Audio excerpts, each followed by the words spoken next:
ஆத நியூஸ் நேயர்களுக்கு வணக்கம். நான் கபிபாரதி.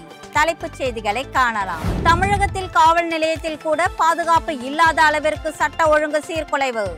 அதிமுக பொதுச் செயலாளர் எடப்பாடி பழனிசாமி குற்றச்சாட்டு. தமிழக ஆளுநர் ஆர்.என். ரவியை பதவி நீக்கம் செய்ய கோரி தமிழக அரசு தொடர்ந்த வழக்கு ஏற்கத்தக்க வழக்கு அல்ல என கூறி உச்சநீதிமன்றம் தள்ளுபடி. வேங்கை வயல் வழக்கில் சிபிசிஐடி குற்றப்பத்திரிகைக்கு எதிரான மனுக்கள் தள்ளுபடி. போலீசாரின் கோரிக்கையை ஏற்று குற்றவியல் நடுவர் நீதிமன்றத்திற்கு வழக்கு மாற்றம். பேரறிஞர் அண்ணாவின் 56வது நினைவு நாள் தமிழகம் முழுவதும் அனுசரிப்பு. முக்கிய கோவில்களில் நடைபெறும் சமபந்தி விருந்தில் அமைச்சர்கள் பங்கேற்பு. கேரளாவில் இருந்து தமிழகத்திற்கு மருத்துவ கழிவுகளை கொண்டு வரும் வாகனங்களை ஜப்தி செய்ய வேண்டும். உயர்நீதிமன்ற மதுரை கிளை உத்தரவு. அமெரிக்க டாலருக்கு நிகரான இந்திய ரூபாய் மதிப்பு கடும் வீழ்ச்சி. புதிய அதிபர் டிரம்பின் பல்வேறு நடவடிக்கையால் 87 ரூபாயாக சரிவு. இனி தொடர்வது விரிவான செய்திகள். பேரறிஞர் அண்ணாவின் 56வது நினைவு நாளை ஒட்டி தமிழகம் முழுவதும் இன்று அரசு சார்பில் சமபந்தி விருந்து நிகழ்ச்சி நடைபெற்றது. சென்னை திருவல்லிக்கேணியில் அமைந்திருக்கும் புகழ்பெற்ற பார்த்தசாரதி கோவிலில் சமபந்தி விருந்து நிகழ்ச்சி நடைபெற்றது. துணை முதல்வர் உதயநிதி ஸ்டாலின் இதில் பங்கேற்று பொதுமக்களுடன் அமர்ந்து உணவருந்தினார். அதன் பிறகு அவர் பொதுமக்களுக்கு வேஷ்டி சேலைகளை வழங்கினார். இந்து சமய அறநிலைத்துறை அமைச்சர் சேகர்பாபு, மாநகராட்சி மேயர் பிரியா மற்றும் துறை சார்ந்த அதிகாரிகள் இந்த நிகழ்வில் பங்கேற்றனர். இதேபோல் சென்னை நுங்கம்பாக்கத்தில் உள்ள அகதீஸ்வரர் பிரசன்ன வெங்கடேச பெருமாள் கோவிலில் நடைபெற்ற சமபந்தி விருந்தில் அரசு அதிகாரிகள் பலர் பங்கேற்று பொதுமக்களுடன் அமர்ந்து உணவருந்தினர். தமிழகத்தில் காவல் நிலையத்தில் கூட பாதுகாப்பு இல்லாத வகையில் சட்ட ஒழுங்கு சீர்குலைந்து உள்ளது என அதிமுக பொதுச் செயலாளர் எடப்பாடி பழனிசாமி குற்றம் சாட்டியுள்ளார். இது குறித்து அவர் வெளியிட்டுள்ள எக்ஸ் தள பதிவில், ராணிப்பேட்டை சிப்காட் காவல் நிலையத்தில் மர்ம நபர்கள் பெட்ரோல் குண்டு வீசியதாக வரும் செய்தி அதிர்ச்சி அளிப்பதாக குறிப்பிட்டுள்ளார். ஒரு ஏடிஜிபி தன்னை கொலை செய்யும் நோக்கில் தான் அலுவலகம் தீக்கிரையாக்கப்பட்டதாக சொல்வதும், காவல் நிலையம் மீது பெட்ரோல் குண்டு வீசப்படுவதும் தான் சட்ட ஒழுங்கு காக்கும் லட்சணமா என அவர் கேள்வி எழுப்பியுள்ளார். காவல் நிலையம் மீது பெட்ரோல் குண்டு வீசியவர்களை கைது செய்து உரிய சட்ட நடவடிக்கை எடுக்குமாறு தமிழக அரசிற்கு எடப்பாடி பழனிசாமி வலியுறுத்தியுள்ளார். மக்களை ஏமாற்றவும் தேர்தலுக்காகவுமே திமுகவினர் பேரறிஞர் அண்ணாவை பயன்படுத்துகிறார்கள் என அதிமுக முன்னாள் அமைச்சர் ஜெயக்குமார் குற்றம் சாட்டியுள்ளார். சென்னையில் செய்தியாளர்களிடம் பேசிய அவர், பேரறிஞர் அண்ணாவின் பெயரை சொல்லக்கூட திமுகவிற்கு தகுதியே இல்லை என விமர்சித்தார். சென்னை ஈசிஆரில் இளைஞர்கள் சிலரால் பெண்கள் துரத்தப்பட்ட சம்பவத்தில் காவல்துறை மாறி மாறி தகவல் தெரிவிப்பதாக கூறிய அவர், திமுக அரசின் அழுத்தம் காரணமாக தான் போலீசார் தவறான தகவல்களை கூறுகிறார்கள் எனவும் குற்றம் சாட்டினார். மத்திய அரசின் பட்ஜெட் பாரபட்சமாக இருப்பதாகவும், ஒரு கண்ணில் வெண்ணையும் ஒரு கண்ணில் சுண்ணாம்பும் வைக்கப்பட்டுள்ளதாகவும் அமைச்சர் எம்.ஆர்.கே. பன்னீர்செல்வம் விமர்சித்துள்ளார்.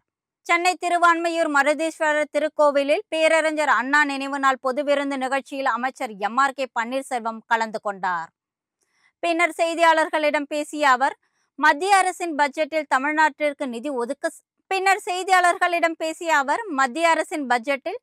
தமிழ்நாட்டிற்கு நிதி ஒதுக்கீடு செய்யப்படாததற்கு தனது கடுமையான அதிருப்தியை தெரிவித்தார். விவசாயத்தை இந்த பட்ஜெட் முற்றிலுமாக புறக்கணித்து விட்டது என்றும் குறை கூறினார்.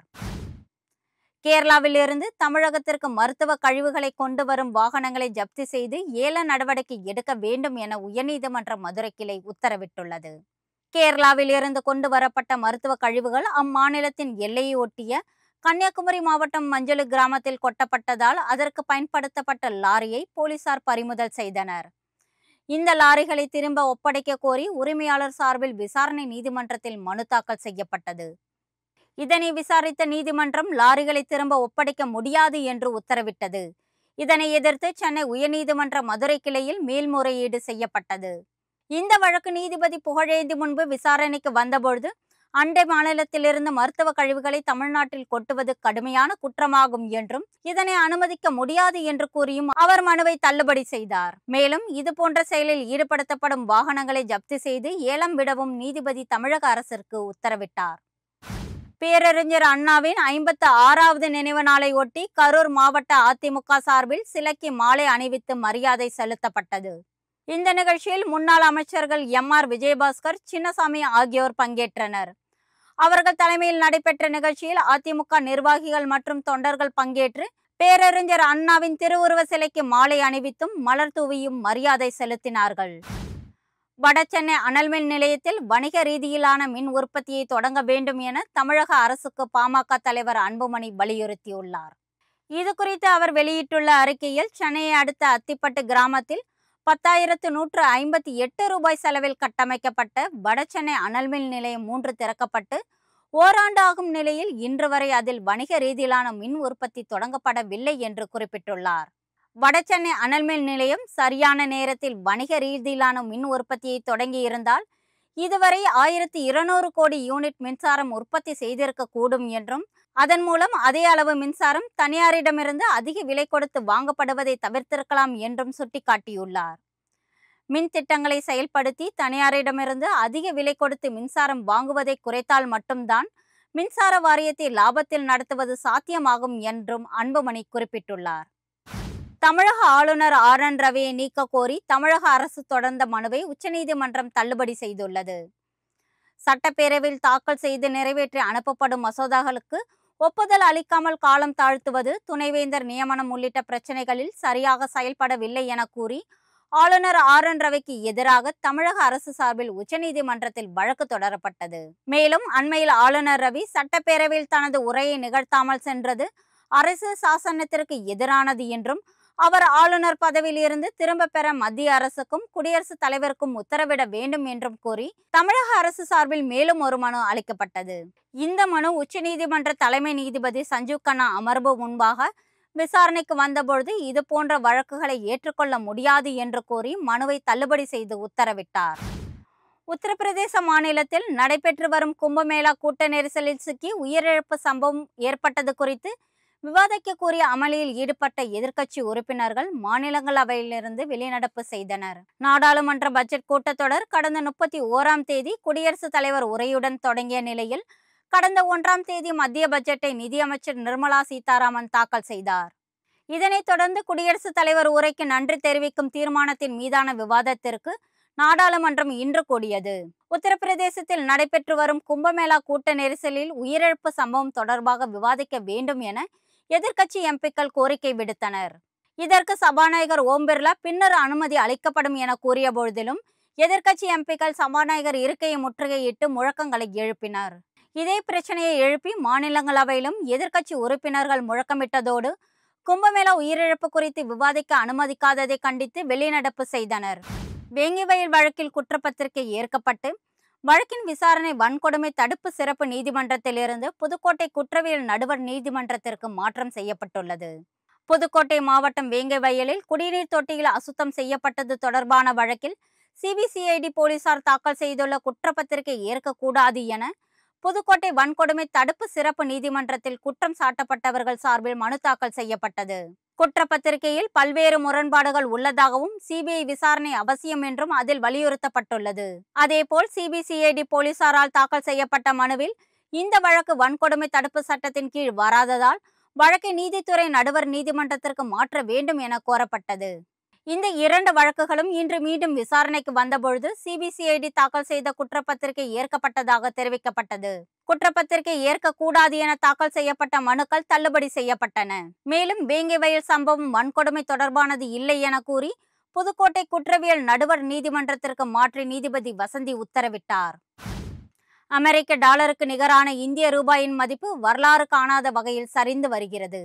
அமெரிக்க அதிபராக பதவியேற்ற டொனால்ட் ட்ரம்ப் பொருளாதார ரீதியாக பல்வேறு அறிவிப்புகளை வெளியிட்டு உலக நாடுகளை அதிர்ச்சியடைய வைத்துள்ளார். சட்டவிரோத குடியேற்றத்திற்கு தடை, விசா கட்டுப்பாடு போன்ற நடவடிக்கைகளை தொடர்ந்து கனடா, மெக்சிகோ, சீனா ஆகிய நாடுகளுக்கான இறக்குமதி வரி விதிப்பை உயர்த்தி அதனை அமலுக்கு கொண்டு வந்துள்ளார். அதிபர் டிரம்பின் இதுபோன்ற நடவடிக்கைகளால் இந்திய ரூபாயின் மதிப்பு வரலாறு காணாத வகையில் குறைந்து வருகிறது. கடந்த 2 மாதங்களுக்கு முன்பு வரை அமெரிக்க டாலருக்கு நிகரான இந்திய ரூபாய் மதிப்பு 86 ரூபாயாக இருந்த நிலையில் தற்போது 87 ரூபாயாக சரிந்துள்ளது. ரூபாயின் மதிப்பு மட்டுமின்றி புதிய வரி விதிப்பின் விளைவாக இந்திய பங்கு சந்தைகளும் வீழ்ச்சியடைந்து இருப்பது குறிப்பிடத்தக்கது. நெதர்லாந்தில் நடைபெற்ற Tata steel master chess champion பட்டத்தை தமிழக வீரர் பிரக்யானந்தா வென்றுள்ளார். இறுதிப் போட்டியில் மற்றொரு தமிழக வீரர் குகேஷை எதிர்த்து பிரக்யானந்தா விளையாடினார். இப்போட்டி டிராவில் முடிவடைந்தது. இதனைத் தொடர்ந்து பரபரப்பான டை பிரேக்கர் சுற்றில் நிதான ஆட்டத்தை வெளிப்படுத்திய பிரக்யானந்தா அசத்தலாக வெற்றி பெற்றார். இந்த வெற்றி உலக செஸ் அரங்கில் பிரக்யானந்தாவின் அபார திறமைக்கு மற்றொரு சான்றாக அமைந்துள்ளது. இத்தொடரின் ஒவ்வொரு போட்டியிலும் சிறப்பான ஆட்டத்தை வெளிப்படுத்திய பிரக்யானந்தா கடைசியில் விளையாடிய 3 போட்டிகளில் தொடர்ந்து வெற்றி பெற்று அசத்தினார். இதன் மூலம் அவர் புள்ளி பட்டியலில் முன்னேறி பட்டத்தை கைப்பற்றினார். நாகர்கோவிலில் அமைந்துள்ள புகழ்பெற்ற நாகராஜா கோவிலில் தைத்தேர் திருவிழா கொடியேற்றத்துடன் விமர்சையாக தொடங்கியது. நாகதோஷத்திற்கு பரிகார ஸ்தலமாக திகழும் அருள்மிகு நாகராஜா கோவிலில் இன்று தை மாத தேர் திருவிழா கொடியேற்றத்துடன் தொடங்கியது. இந்த திருவிழா ஆண்டுதோறும் வெகு விமர்சையாக நடைபெற்று வருகிறது. விழாவை ஒட்டி சிறப்பு பூஜைகள் மற்றும் ஊர்வலங்கள் களை கட்டின. கன்னியாகுமரி மாவட்டம் மட்டுமின்றி கேரளா, ஆந்திரா, கர்நாடகா மற்றும் வட மாநிலங்களிலிருந்தும் பக்தர்கள் வருகை தருகின்றனர். கோவிலில் மூலவர் நாகராஜனுக்கு சிறப்பு பூஜைகள் செய்யப்பட்ட பின்னர் ஊர்வலமாக கொண்டு வரப்பட்ட கொடி சிறப்பு பூஜைகளுக்கு பிறகு திருக்கொடியேற்றம் செய்யப்பட்டது. திருவிழாவின் முதல் நாளில் ஏராளமான பக்தர்கள் கோவிலுக்கு வருகை தந்து சாமி தரிசனம் செய்தனர். இந்த 10 நாள் திருவிழாவில் ஒவ்வொரு நாளும் சாமி பல்லக்கில் ரத வீதிகளில் வீதி உலா வருவதால் சிறப்பு பூஜைகள், பால் மற்றும் பல்வேறு பொருட்களால் அபிஷேகங்கள் போன்றவை நடைபெறும். கரூர் மாவட்டம் நொய்யல் பகுதியில் அமைந்துள்ள ஸ்ரீ செல்லாண்டி அம்மன் கோவில் கும்பாபிஷேக விழாவில் ஏராளமானோர் கலந்து கொண்டு சுவாமி தரிசனம் செய்தனர். வேட்டமங்கலம் கிராமம் நொய்யல் பகுதியில் 200 ஆண்டுகள் பழமையான ஸ்ரீ கன்னிமூல கணபதி, ஸ்ரீ அருள்மிகு செல்லாண்டியம்மன், ஸ்ரீ கருப்பண சுவாமி ஆலயத்தில் கும்பாபிஷேக விழாவை முன்னிட்டு காவிரி ஆற்றிலிருந்து கொண்டு வரப்பட்ட புனித நீர் கோபுர கலசங்களுக்கு அபிஷேகம் செய்யப்பட்டு கும்பாபிஷேகம் நடைபெற்றது. கும்பாபிஷேக விழாவில் அரவங்குறிச்சி சட்டமன்ற உறுப்பினர் இளங்கோ, ஸ்ரீமத் போகர், பழனி ஆதீனம் சிவானந்தா உள்ளிட்ட ஏராளமானோர் கலந்து கொண்டு சுவாமி தரிசனம் செய்தனர். இத்துடன் ஆதன் செய்திகள் நிறைவடைகின்றன. வணக்கம்.